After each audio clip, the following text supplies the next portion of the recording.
Sobat Emo, saat ini saya sudah berada di kawasan dari teman-teman pedagang kopi keliling, atau kita akrab sama sebagai seorang Starling, yaitu Starbucks keliling. Dan tentunya aktivitas masyarakat sini sudah mulai ramai di alun-alun, ada yang mulai duduk, kumpul, santai, dan lain sebagainya. Dan bahkan ada berbagai macam pedagang yang sudah mulai berjualan dan juga menjalin interaksi dengan masyarakatnya. Wow, tentunya akan sangat menarik kalau sebenarnya kita bisa menjalin interaksi dan ngobrol langsung dengan salah satu pedagang yang ada di sini. Tanpa berlama-lama, yuk langsung ikutin saya.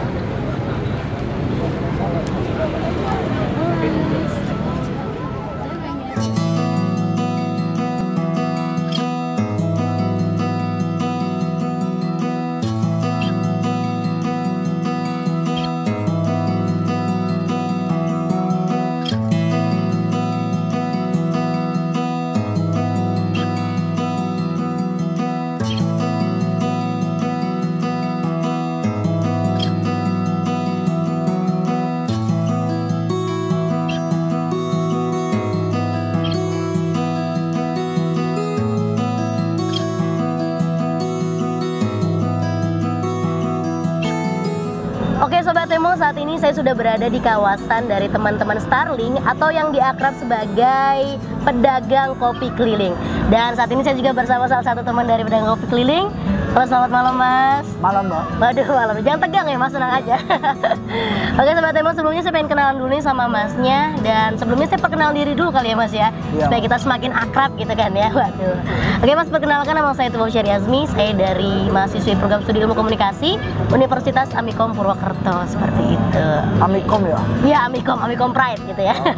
Dan sebelumnya nama Masnya siapa ya kalau boleh tahu nih kira-kira? Nama saya Mas Budi. Mas Budi ya, waduh, bukan Budi Doremi ya? Bukan. Kira-kira kan manggung bisa gimana gitu ya Mas. Oke Mas Budi, ini kan pasti Mas Budi ini adalah salah satu teman-teman yang berdagang di alun-alun Purwokerto ini ya? Iya.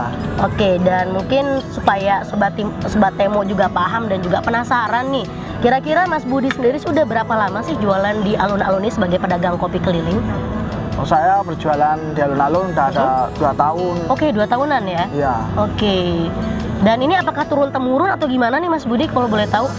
Ya sebenarnya sih saya karena orang tuanya jualan. Oke, jualan juga ya berarti ya gitu. Awalnya saya sampingan. Oke. Lama-lama kok asik jadi pedagang. Lama-lama jadi ketagihan gitu ya.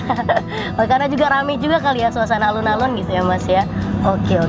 Dan Mas Budi juga saya kan ngelihat nih di alun-alun Purwokerto ini ternyata banyak juga anak muda yang kesini gitu kan ya. Iya banyak ini. Banyak ya, alhamdulillah banget. Apalagi sekarang kan lagi momentum menuju akhir tahun nih ya. Iya, apalagi akhir tahun tuh biasanya padat tuh. Padat merayat banget ya masyarakatnya, apalagi anak-anak mudanya gitu kan ya. Iya. Aduh. Nah biasanya kalau misalnya jualan di sini nih Mas Budi ya, kan ada yang kopi-kopian, ada yang manis-manisan gitu kan ya. Iya ada. Nah kopi-kopian. Oke.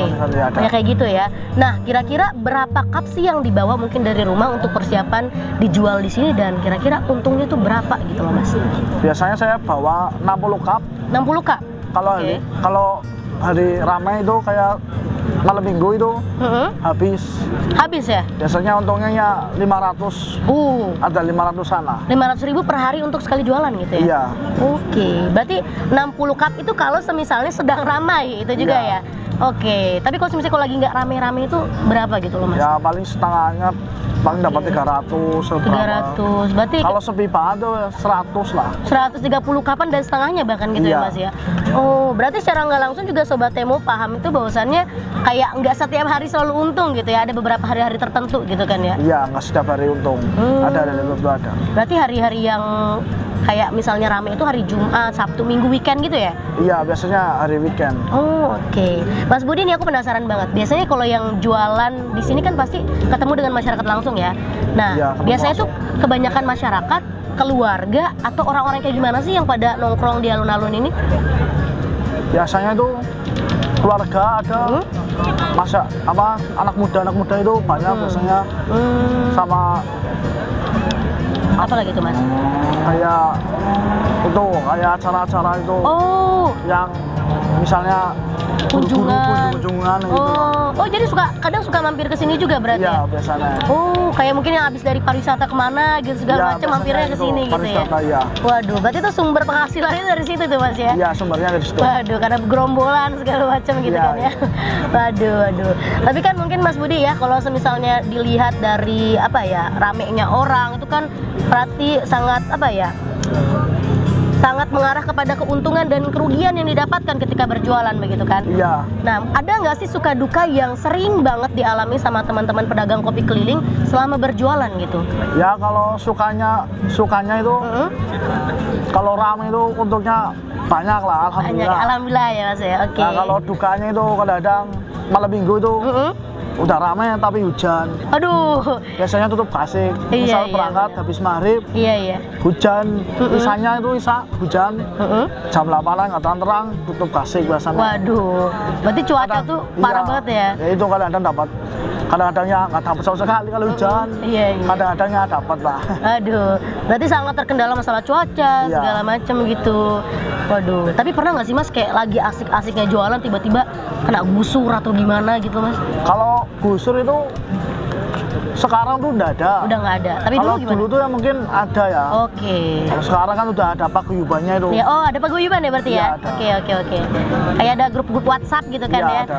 Aduh. Tapi kalau misalnya kayak lagi berdagang gini sama pedagang yang lain kayak ada interaksi gitu nggak Mas? Apa kayak masing-masing aja gitu? Biasanya kalau lagi sepi atau belum ada pembeli ya ngobrol-ngobrol. Oh ngobrol ya. Sohib gitu ya Mas ya? Waduh, oke. Berarti emang teman-teman dari pedagang kopi keliling ini memang ada paguyubannya udah diwadahi gitu ya Mas ya? Iya udah diwadahi. Jadi sekarang lebih tertib aja seperti itu ya lebih tepatnya ya. Oke. Luar biasa. Mungkin kalau sukanya sendiri ada interaksi gitu ya Mas? Iya ada interaksinya itu. Jadi kan selain interaksi kan menambah teman gitu lah. Oke, nama-nama teman gitu kan ya. Dengan ada paguyuban itu juga ya? Iya. Oke, tapi pernah nggak sih Mas kayak ngedapat masyarakat atau anak-anak muda yang ketika lagi jualan di sini tuh kayak ngobrol gitu sama Masnya? Ada nggak ya kayak? Iya ada. Banyak ya? Beli ngobrol dulu ya ada. Ada. Yang langsung pergi ada. Jadi bertemu dengan berbagai macam karakter gitu ya Mas ya? Iya, macam-macam lah. Waduh, luar biasa. Oke Mas Budi, ini aku penasaran juga nih Mas. Kan biasanya kalau anak-anak muda atau nggak mungkin masyarakat kita nih, identik kalau nongkrong tuh kayak ke kafe, ke tempat-tempat yang memang kayak beli kopinya yang ya begitulah ya Mas yang naik harganya gitu ya. Nah, gimana sih pendapat Mas Budi sendiri kalau misalnya ada masyarakat atau enggak anak muda kita nih yang lebih memilih untuk nongkrongnya di tempat-tempat yang seperti ini kayak ya kayak gini ngemper segala macam gitu. Kalau pendapat saya ya mending nongkrong di tempat kayak gini aja alun-alun. Kenapa tuh Mas? Kenapa? Ya karena yang pertama irit. Oke, irit ya. Terus juga menikmati pemandangan kota. Oke, cakep, ada pemandangannya ya. Siapa tahu berjumpa dengan teman-teman lama waktu SMA atau apa gitu loh. Oke, reunian gitu secara nggak langsung ya. Tahu. Soalnya kan sering. Iya. Soalnya di alun-alun tuh sering banget ngumpul-ngumpul gitu. Oh, jadi kayak secara nggak sengaja ketemu sama teman-teman lama gitu kan ya. Oke. Jadi kayak gitu ya Mas ya anak-anak mudanya ya. Kalau untuk yang sering beli-beli di kafe itu ya sesuaikan aja dengan dompetnya aja lah. Oke. Jangan ngejar gengsi gitu kan ya Mas. Jangan ngejar gengsi lah. Iya, benar. Jadi kayak kalau misalnya dompetnya rada tipis, ya merapatnya ke sini aja gitu kan. Merapatnya ke alun-alun aja. Oke, benar. Iya juga sih Mas ya. Kalau dipikir-pikir. Tapi kalau misalnya boleh tahu nggak sih Mas ini harganya sendiri, price-nya sendiri tuh berapa sih untuk satu cupnya? 5.000. 5.000 ya? Berarti cukup ramahable banget buat kantong anak muda gitu ya? Iya. Waduh, sangat luar biasa ya. Tapi Mas Budi sejauh ini aman ya jualan di sini segala macam? Alhamdulillah aman. Aman, oke. Mas Budi ini mungkin terakhiran nih kita closing statement nih buat Sobat Temu yang ada di rumah atau dimanapun itu. Ada nggak sih pesan Mas Budi untuk Sobat Temu di luar sana terhadap pekerjaan yang seperti ini yang sering kali di underestimate, sering kali kayak apaan sih menjadi pedagang kopi keliling kayak gini-gini segala macam gaji kecil. Nah, ada nggak sih pesan-pesan buat anak muda kita di luar sana? Pesan saya untuk anak-anak muda yang memandang pedagang kaki lima di alun-alun atau dimanapun berada, jangan pernah memandang rendah karena belum tahu latar belakang. Kalau Anda merendahkan orang, berarti Anda sendiri mencorongkan diri sendiri. Gengsi. Gengsi itu bikin Anda susah kaya. Aduh, gengsinya bikin susah kaya ya Mas ya. Oke, jadi jangan mandang rendah pekerjaan apapun itu ya. Oke, ada lagi nggak nih kira-kira Mas? Ya udah, itu gitu aja. Ini kayak dari hati betulus ya. Oke, terima kasih Mas Budi sebelumnya ya. Sangat luar biasa. Oke Sobat Temu, bener banget yang tadi Mas Budi sudah sampaikan. menyampaikan perihal apapun itu pekerjaan yang sedang kamu jalani saat ini, entah itu menjadi seorang pedagang kopi keliling ataupun pekerjaan-pekerjaan kecil lainnya, Tuhan sudah punya cara terbaik untuk memberikan kamu peluang bisa bersama dengan masyarakat sekitar kita untuk menjalin interaksi dan komunikasi yang baik. So, saya Tufa Usyariya Azmi beserta kru yang bertugas mengucapkan terima kasih dan pamit undur diri. Terima kasih dan sampai jumpa. Salam komunikasi.